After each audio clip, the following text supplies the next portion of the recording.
Olá, seja muito bem-vindo a mais este vídeo. Eu sou o professor Oclair e você está no canal Bíblia, Manuscritos e Traduções.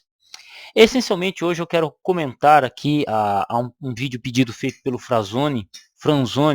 Novas traduções estão destruindo a Bíblia. Ele fez essa afirmativa em uma das minhas lives e eu achei interessante esse comentário porque eu particularmente discordo, mas eu não tiro a razão dele achar isso. Então, como sempre, peço que se inscreva no canal, assine as notificações, compartilhe esse vídeo com amigos, familiares, irmãos de igreja. Na descrição você encontra um curso de teologia e vamos ao vídeo em si. Como que eu posso começar? Primeiro, existem aquelas traduções que nós temos um apego emocional. Por exemplo, se você for falar para mim de duas traduções que eu tenho um apego emocional, é a Bíblia Pastoral e é a Corrigida de 95. Por que apego emocional? Quando eu era moleque, a única Bíblia que a gente tinha em casa, eu não lia, não é uma tradução que eu leio, que eu gosto de ler, mas eu não lia quando eu era moleque, era a Bíblia Pastoral, era a Bíblia que minha mãe tinha. Outra Bíblia também que eu poderia dizer que eu tenho um apego emocional também seria a Bíblia Ave Maria, essa Bíblia também minha mãe tinha. Então, são duas traduções que eu tenho, tipo, lembranças. Então, apego emocional. Uma outra Bíblia que eu tenho um apego emocional é a Revista e Corrigida de 95. Porque esta, de fato, foi a primeira Bíblia que eu tive na vida. Né? A primeira Bíblia que eu comecei a ler, que eu comecei a pesquisar isso por volta lá de 2010. Deixa eu colocar meu cachorro para fora, peraí. Vai lá, você quer ficar ou quer sair? Decide, rapaz, sai.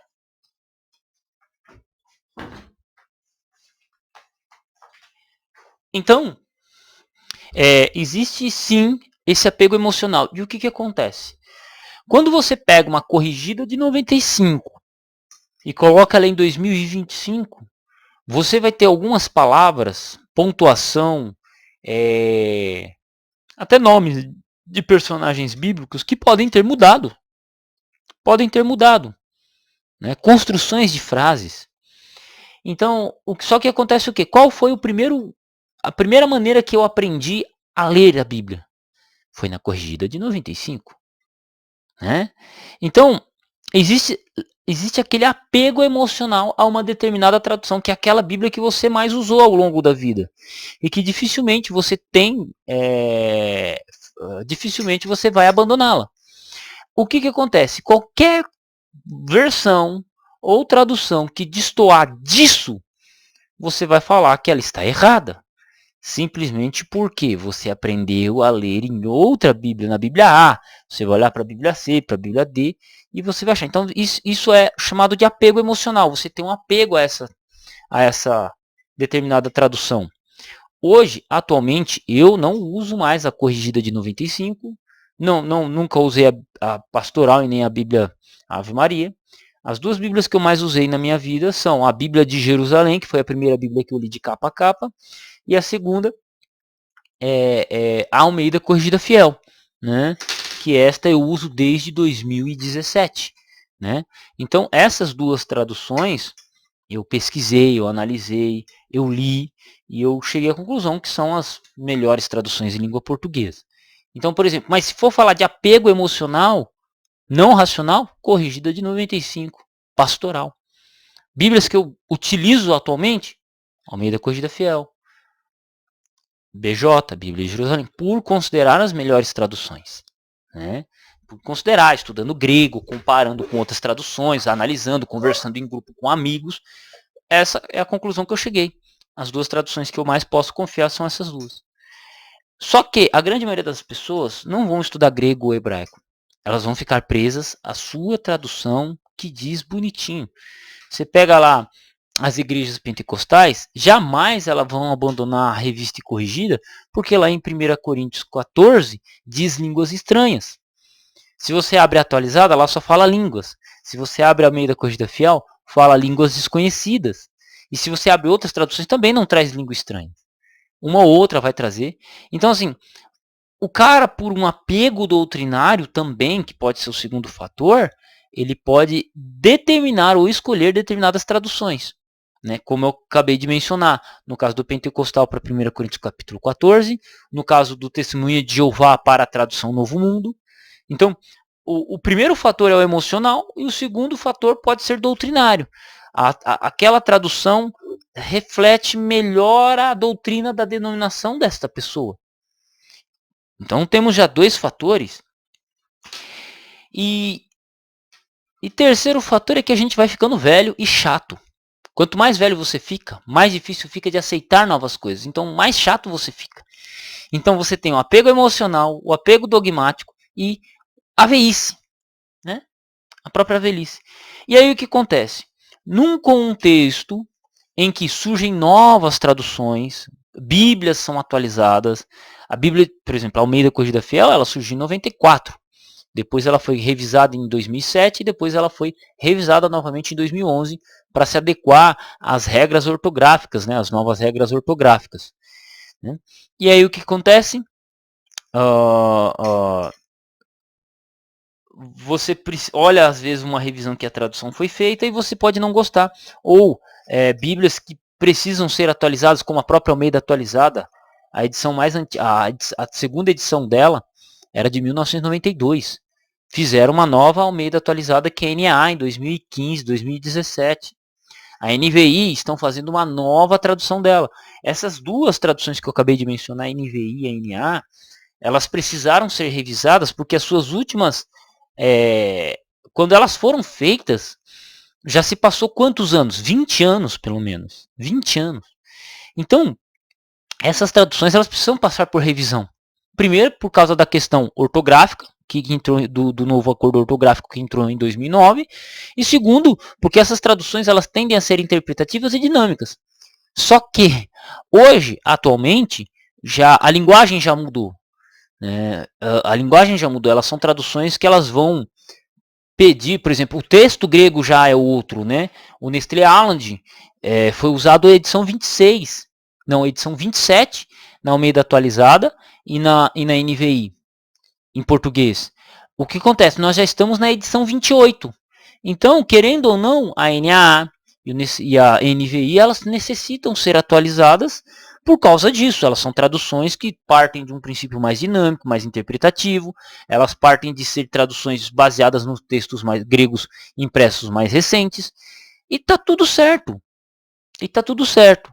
Só que quando você coloca essas traduções junto com esse pessoal que tem o apego, a memória afetiva, o apego dogmático e a questão e a questão da idade da veieira, eles olham para essas novas traduções e eles vão falar assim, essas novas traduções estão estragando a Bíblia. Eu não estou dizendo que essas traduções são excelentes, tá, gente? Não estou dizendo. Só estou colocando aqui na mesa que nem tudo que falam parece ser o que é. Existem vários fatores a serem observados. E qual que é a minha opinião acerca disso? É bom que surjam novas traduções, mas nós hoje vivemos um perigo muito grande. Qual é? E aqui seria o quarto fator, que é o aspecto mercadológico. Até alguns anos atrás, vou por uns 100 anos atrás, o Brasil necessitava de boas traduções, porque todas as Bíblias que vinham para o Brasil eram importadas. Elas eram importadas dos Estados Unidos, elas eram importadas, sei lá, de Portugal. Elas não eram impressas, elas não eram feitas para um contexto brasileiro. Né? E aí o que surge? Surge a tradução brasileira em 1915, 1914, surge a tradução brasileira, uma grande tradução. Depois, em 1915, aí lá em 1945, 50, surge a Sociedade Bíblica do Brasil, que traz para nós a Almeida atualizada. Primeira edição, 1950, se eu não me engano. Um pouquinho antes, 49 ou 59. Eu tenho uma primeira edição aqui, depois eu olho. Então, assim, e aí ao longo do tempo foram surgindo algumas outras traduções. Almeida, Melhores Textos, foram surgindo bíblias católicas também, né, como a Bíblia Ave Maria, a Pastoral, a Mato Soares, e aí foram surgindo várias Bíblias. Só que depois dos anos 2010, o mundo evangélico cresceu bastante. E aí abriu-se um mercado muito grande de venda. E vender para evangélico é fácil. É a coisa mais fácil do mundo. É a coisa mais fácil do mundo. É só você colocar qualquer produto e falar que você acredita em Deus e que você é evangélico. O cara ele já vai comprar. Duvida? É só você olhar para o marketing que tem sido feito nos últimos anos. E o que acontece? O mercado, com o crescimento da igreja evangélica, a explosão de crescimento evangélico dos anos 90 para frente, ele se reflete a partir de 2010 com um mercado muito grande.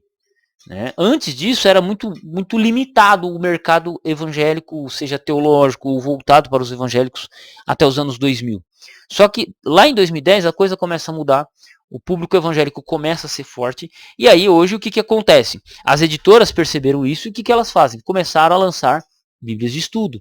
Quando você começa a ter a preocupação de ter muitas Bíblias de estudo, começa a preocupação de você diferenciar esse produto e com isso você trazer novas traduções. Isso é bom ou isso é ruim? Na minha opinião, isso é ruim, mas também pode ser bom. Por que é ruim?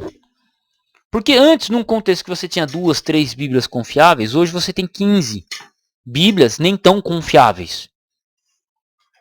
Que se eu fosse parar para analisar ponto a ponto, né, eu passaria o resto da minha vida e eu não conseguiria completar todas essas Bíblias, gravar vídeos, escrever sobre isso. Eu não conseguiria, porque é muita coisa nova surgindo, e aí é muita gente me perguntando e eu não consigo analisar, porque eu tenho uma vida fora do YouTube. Né? O YouTube ainda não paga todas as minhas contas para que eu chegue e fale assim, nossa, eu vou viver só de YouTube. Não tem. Eu também não quero isso. Né? Eu sou professor, então a minha vida e meu sonho é pisar, estar numa sala de aula, e isso eu já realizei. Né? Isso estou realizando dia após dia. Né? Então eu tenho uma vida além do YouTube, além da teologia, além da tradução. Então o que acontece? Mas eu tenho a maturidade suficiente de olhar para o texto grego, olhar para a tradução em hebraico, o texto em hebraico, inclusive olhar para os interlineares. Eu tenho dicionários, léxicos, já estudei um pouco de grego, um pouco de hebraico, para poder olhar e falar, olha, eu não vou perder meu tempo com isso. Só que o irmãozinho que está se convertendo hoje, que ele entra no YouTube e a YouTube joga para ele, do youtuber favorito, que surgiu uma nova tradução, uma nova Bíblia de estudo, e ele compra, e ele às vezes fica sem saber, ou às vezes ele fala assim, nossa, eu vou comparar essas duas traduções e ver muita diferença entre essas duas traduções. Né? Então, o que acontece? Quando você pega o público leigo, eles ficam confusos, eles ficam mais perdidos do que cego em tiroteio. Né? Ou passam a ser apenas pessoas que compram Bíblias e não as leem.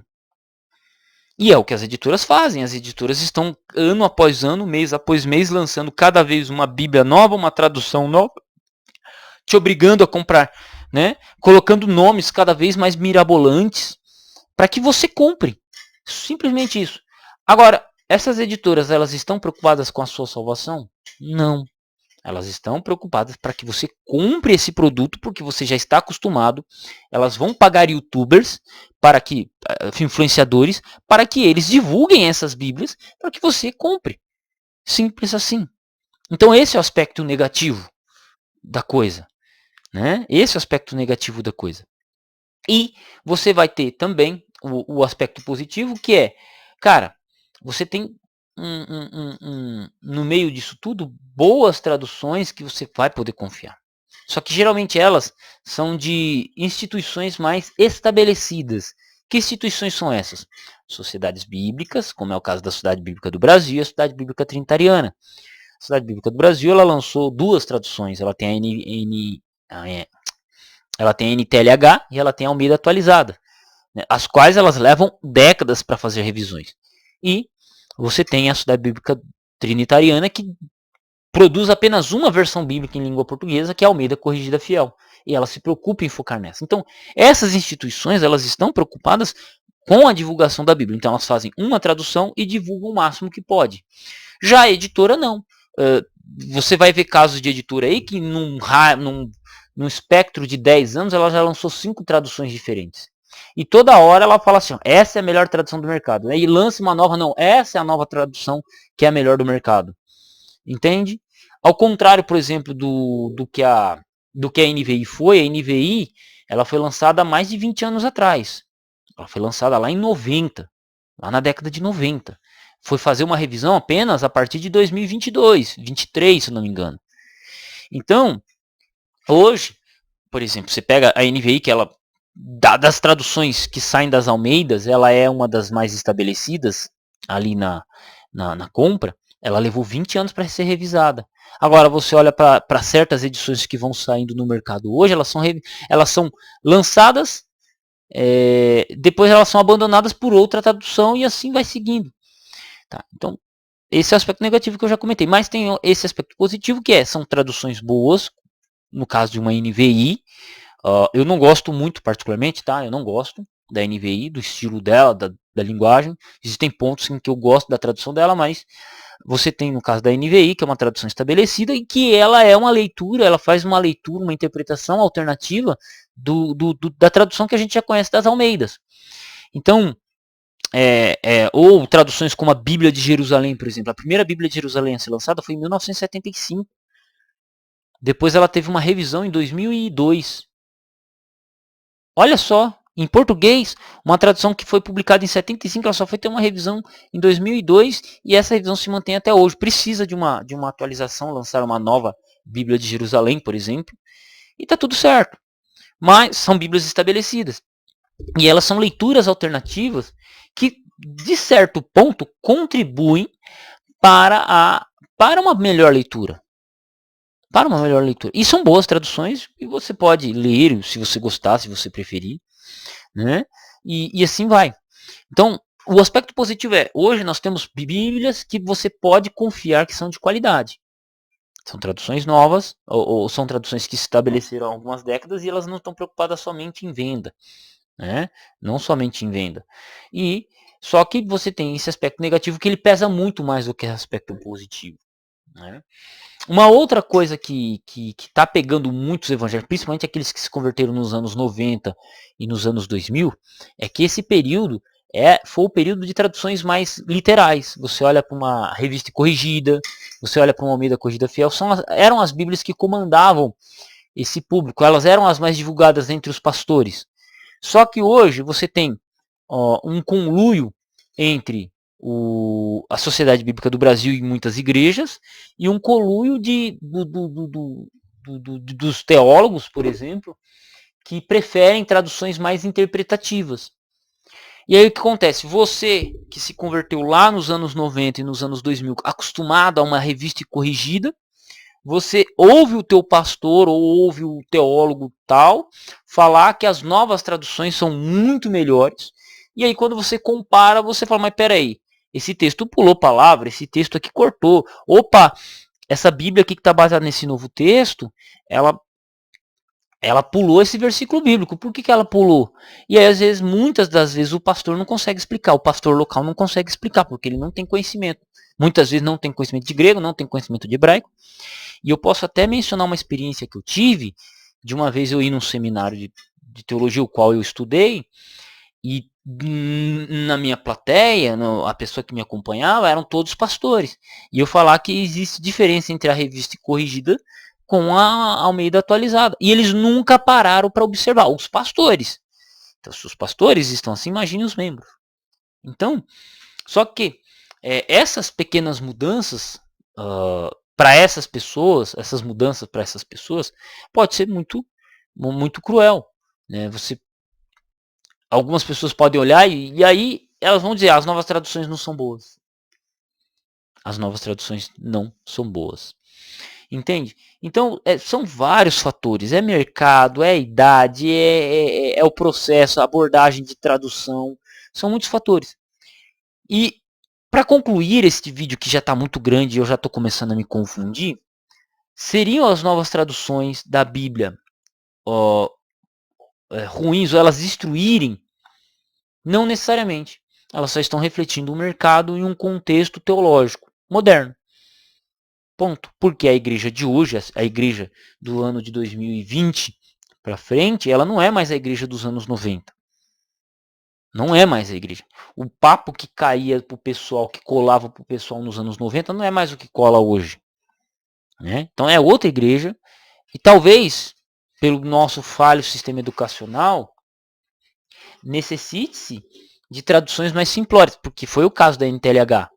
A NTLH não é uma Bíblia para ser usada por velhos, é uma Bíblia para ser usada por jovens, adolescentes que estão precisando aprender, que têm dificuldade.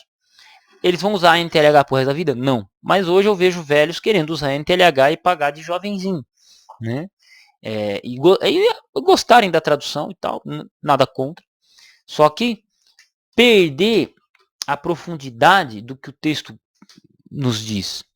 Né? Então, corremos esse risco. É uma discussão que não tem certo e errado.